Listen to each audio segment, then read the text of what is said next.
What is up, everybody? It is IHE TV here, and I know it's been a slow news month, many month for Bungie, as far as new details on the last, I guess, important.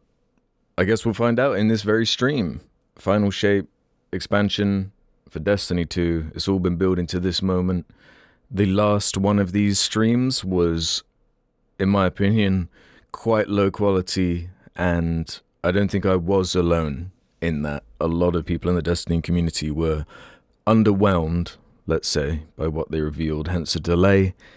And, you know, I guess enough time has passed now for there to be, what we got here, like 20 odd minutes of content to go through. I'm going to react to it. I know the odd detail here or there, but not too much. So this should be a genuine reaction, so let's go.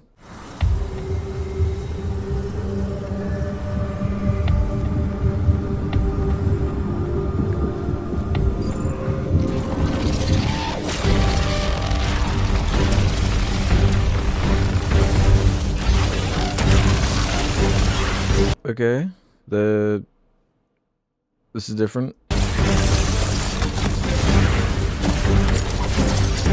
I noticed immediately the abilities down here, they're from different subclasses, which is kind of cool. I guess there's some kind of new gameplay change here with how you can make a build.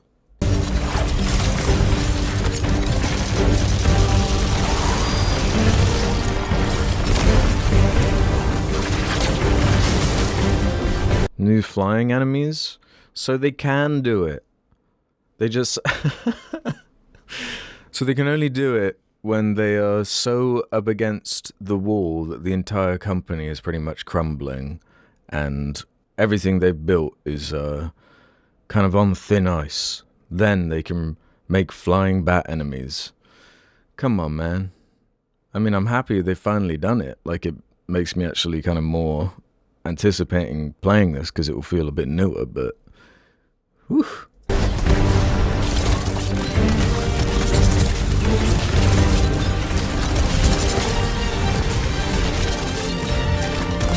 Also, kind of, I know they have to put it in marketing, but I wish just once they could have you experience something in-game.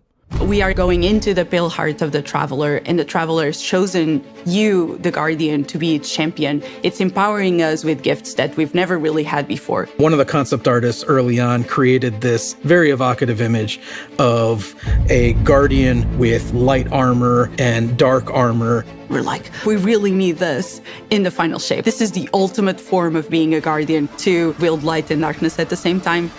We built Prismatic exactly to be that. I mean, kind of a cool idea. Makes sense when you've been doing, yeah, the 3 light. Then I don't think we've had fully 3 dark. We only got the 2, but I guess that's what they're talking about here, is some new thing. Prismatic is the new subclass in the final shape where you can combine certain class abilities from different damage types together. Getting light and dark and mastering it. No one's... Oh, right. So that's like, okay, a bit of a quicker way of, I guess, making a subclass. But I don't mind that as an idea for a subclass, to be honest. done that before.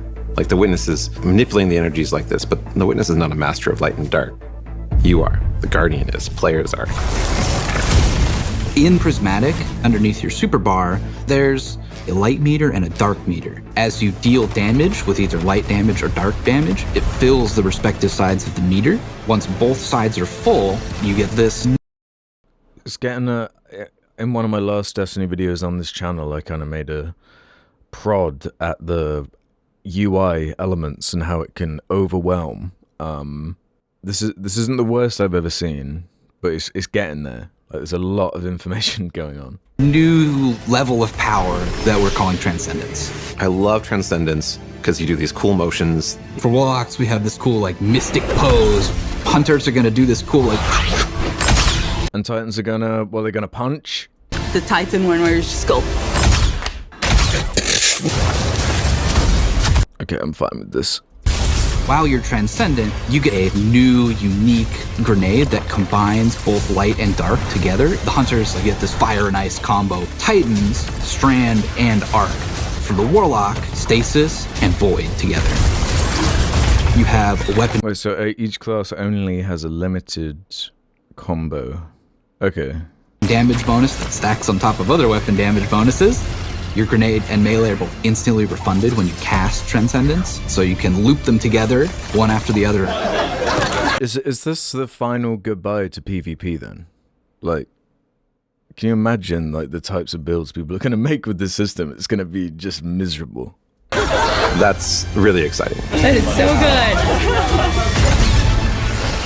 good. We're kind of thinking about Prismatic as this advanced subclass where you have more build crafting options, more potential combinations, more fragments than you normally get, more fragment slots to socket them than you normally get. That is a lot of combinations. 2,300. No, I'm just kidding. I don't know. I'm just the art director. I love this guy. I think that Prismatic feels like you are doing combinations you shouldn't be able to do. It feels a little game breaking, I'm not gonna lie. A little bit? A little bit game breaking. I'm all for it. Just let us have fun.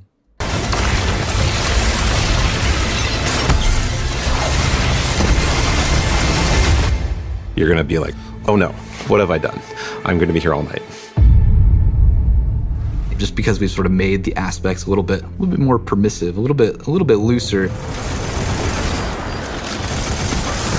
So like when we playtest, I'm probably gonna be running Warlock with not that there isn't anything cool about this, but so far spent 5 minutes on this. I was kind of hoping there'd be some more like gameplay systems that are new. the Lightning Surge build where you have Arcane Needle for 3 melee charges, and then you combine that with Lightning Surge. With like the cool blades of Strand, and it's so satisfying to see how fast you move. It's a very like fun, destructive. This might make Strand more enjoyable, because especially as a Titan, you got loads of really boring melee moves that suck, like the Strand one, so... Builds that you can just like destroy everything around you, and it's super fun. See, they left it in their very own performative video. That's how much it sucks. Look, they tried to use it, but it misses, because it... Look, they're even facing the right way, and it's still misses. Around you, and it's super fun. There was this moment for me where I was like, wait a minute, I could send out Threadlings and have a Bleak Watcher. It just creates these moments of escalation within the combat, and I think that's really exciting for me. Freezing stuff everywhere. You're just like launching your cool Strand melees out, and everything's dying, and it's great. So as far as iterating on like pure gameplay, this is kind of a good idea. I could see myself messing around with this for a while.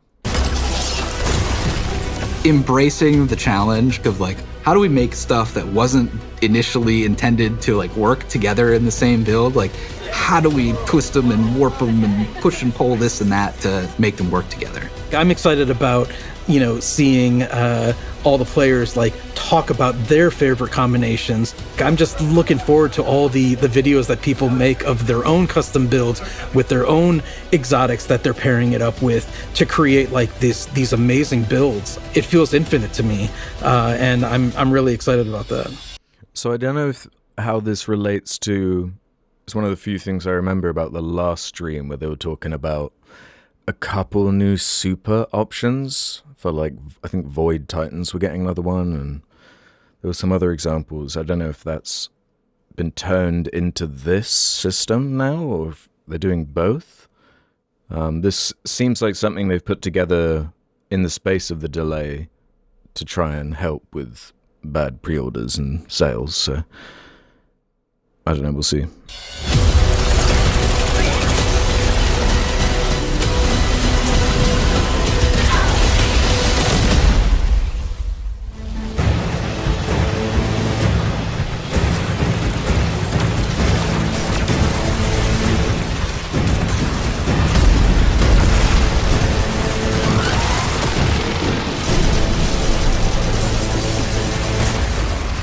that does make it look extremely powerful. These new class items are all about Prismatic and making that feel good. So it's going to be all about enhancing your builds and your combination of light and darkness and achieving Transcendence and what Transcendence does. They also look so good. Again, this is another cool idea for a system to maximize this new thing they've built. Exotic class items are going to let you do things that other classes consider their own, but now they're yours. Yeah, why play any class ever again after this? It's that kind of power creep problem, right? I managed to get, for my slow 'em down, blow 'em up hunter build, a roll on the exotic cloak that made it so powered melee kills caused enemies to ignite, and also I could get an extra dodge charge, so I could do an extra slow charge on enemies at the same time. We want it to feel a little broken. It definitely... They keep saying that, how they want it to be broken. Kind of like that. There's some... I much prefer it leaning that way than the few times expansions have come out and they've tweaked it to be way too difficult. Enemies are too strong and you just feel weak. Felt like I had 2 exotics on my cloak, which is kind of the intention. We want that to feel like you're bending the rules a bit. Like to give credit to them, I guess there's more of a story from the progression of how they've iterated on the gameplay systems from Destiny 1 all the way up to the final shape. There's more of a story there than the actual narrative they've tried to tell. You're going to want to keep looking for the right one for your builds. I'm surprised they haven't bragged about the new enemies yet.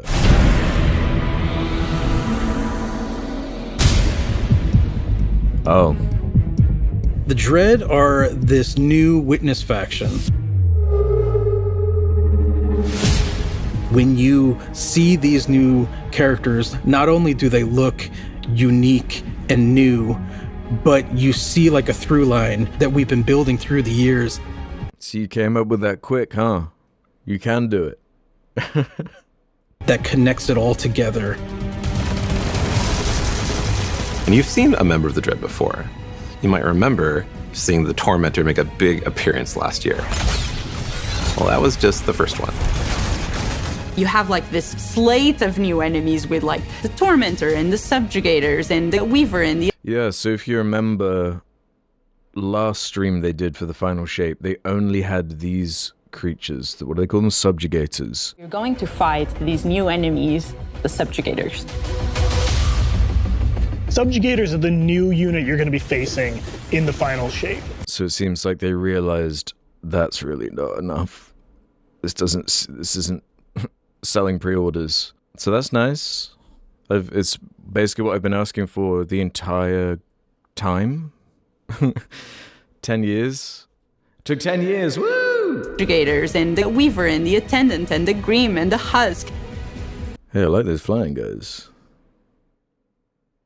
Let me see that. Now that's hilarious. And the Husk. This is the embodiment of the Witness in these new enemies. So how are they gonna lore explain that now?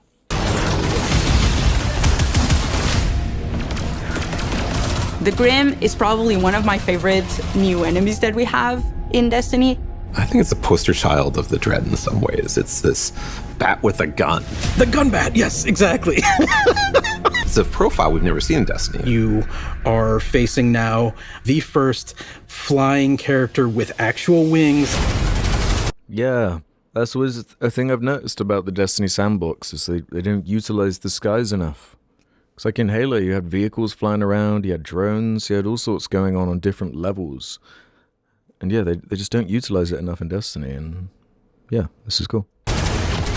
They can screech, and if that hits you, it suppresses your abilities. It also slows you down.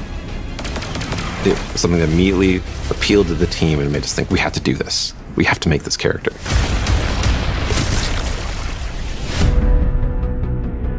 It's a shame they have to have the tracking shots. I know that they've done that for a while, because they make you so powerful in these games and so quick that the enemies have to like have curving bullets that can track you like missiles, but whatever.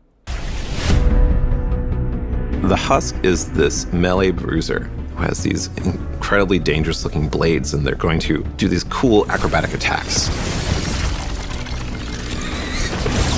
They hurt. They have two of these very sharp melee weapons, They look like they're gonna be annoying as fuck. and they just come charging with those things and will just slice and dice.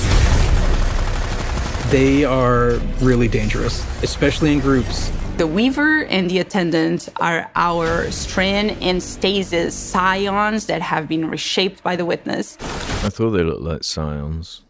We wanted to show like the influence of darkness powers on these characters.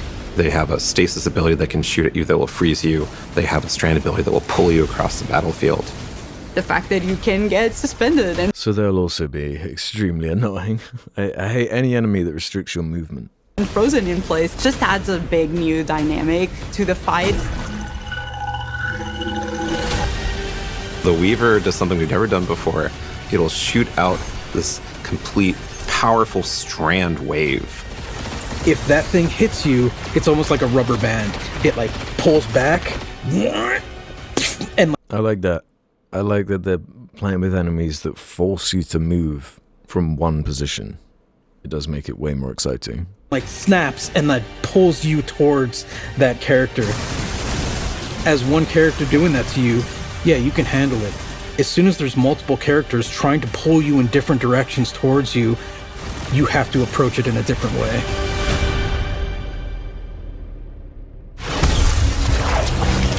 We're really excited about everything that we've been doing for the final shape. It just feels like there's a really cool through line through all of this. It's the culmination of the Guardian's journey over the last 10 years. We wanted to deliver something that's really like fun and exciting and engaging for players. It is amazing to see this initial inspiration carried all the way through to become a reality in the final shape. So yeah, I figured they'd be really cagey on anything story related. Obviously, this was a gameplay stream, so that was not in advertising or anything, so. We need to go. Keep moving. Go!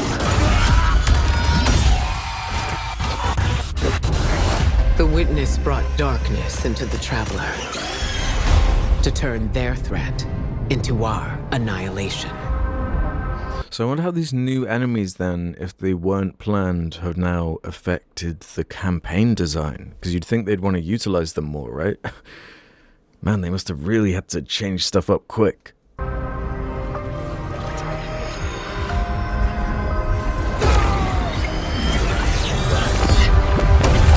Something's changed in the Guardian. New power. I can feel it.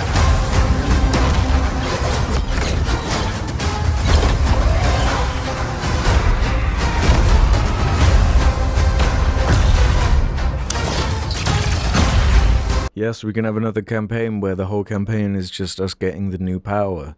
Hooray!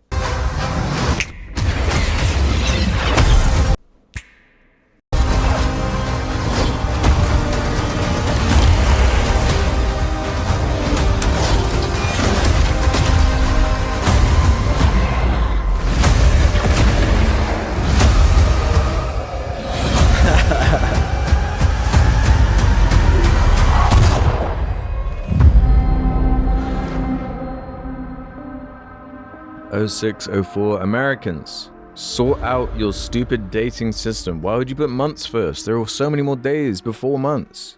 Dumb. Okay, we don't really need to watch the Into the Light thing because that's out already. Okay. That was okay. That's kind of what the old reveal stream needed to have been to make us aware that like they'd actually done something.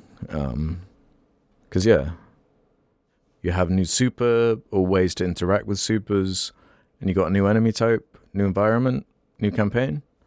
I mean, I was going to check it out anyway for my video, but this is bare minimum of what an audience, especially the Destiny audience, needs to get in to this expansion. I don't know if it's going to help boost sales or anything. I don't know if that's too little too late because the onboarding is so bad. And even in the marketing, they're talking about how this is like it's all been building to this 10 years, man. All these expansions. Isn't it cool that it's finally coming together like this? Someone who's like just has a tertiary interest in this franchise is not going to watch this and be like, now's the time to jump in. They can be like, oh, I guess I'll watch a video on it. So that's Bungie's problem they've created. So yeah, I guess thanks for watching. We'll see how this comes together. Not too long now. Take care.